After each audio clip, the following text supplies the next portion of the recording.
I want you to notice there are two churches at the end, and you'll see them on the graph, and just leave the graph up there because we'll come back to it. But we're going to compare those last two churches, Philadelphia and Laodicea. And I just want to say this going in, there's a huge contrast there. Do you see that?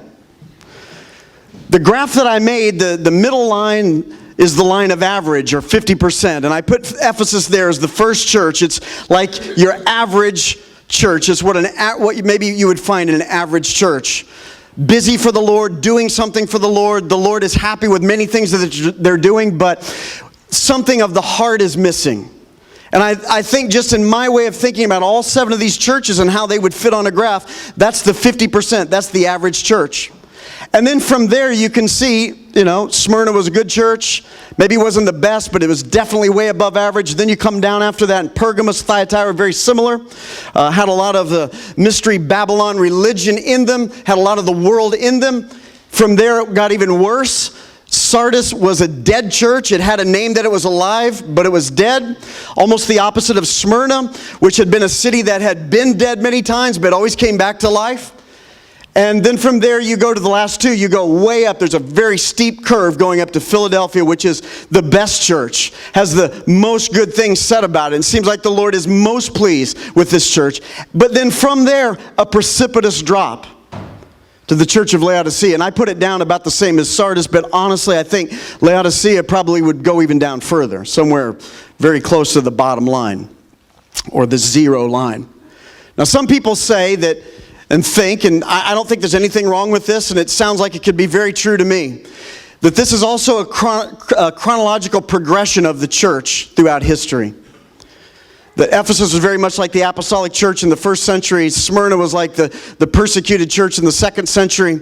Pergamos became like the church when it married itself to the world, the Roman Catholic picture model that we have. Thyatira then was that medieval church. Sardis was the church that was very similar to the church around the Reformation. It had a name, again, that it was alive. Life came back in, but it wasn't completely alive. The Protestant Reformation did a lot of great things, but at the end of the day, Protestantism and Roman Catholicism have a lot of things in common. Anyway, just throwing out notes if you have a pen. Then something wonderful happened about the 18th or 19th century. There was the church that could be called the Revived Church. Some people call it the missionary church. The church has done a lot of things, and these two last churches coincide, interestingly enough, with the history, at least time-wise, of America, the United States of America. And then you see there was a revived church throughout the late 1700s, throughout the 1800s. In this country, we had a couple of the two greatest revivals were the First Great Awakening, the Second Great Awakening. Then all the way up to the Azusa Street Awakening, Spirit-filled reintroduction of Pentecost. There were things that happened even in the 20th century, healing revival, different things. Billy Graham, people like that. There was a period of time when the church was revived, but I think you can see in our time there has been a precipitous fall. And so that could be a chronology of the church, but my purpose in graphing this out is just to show you this is kind of just the general progression of the 7 churches that existed in Asia Minor at that time. Are you glad you came to church today?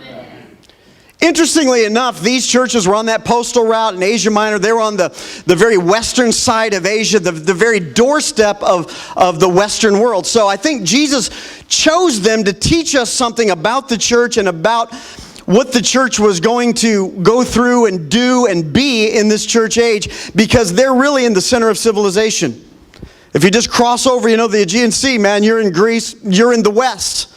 But they were literally right there on the borderline between East and West. And so this is a progression of what you see in these churches. This may be a chronology. This can also be a progression of any one church, because every one of these churches were told to read the letters written to the other churches. This could be a progression of Connections Church, or any church today at any period of time. We could go through a period of time where we could be average, we could be better than average, we could be below, we could be doing really, really great. But then if we're not careful, we could drop far below maybe where we even think we are. So that's the graph.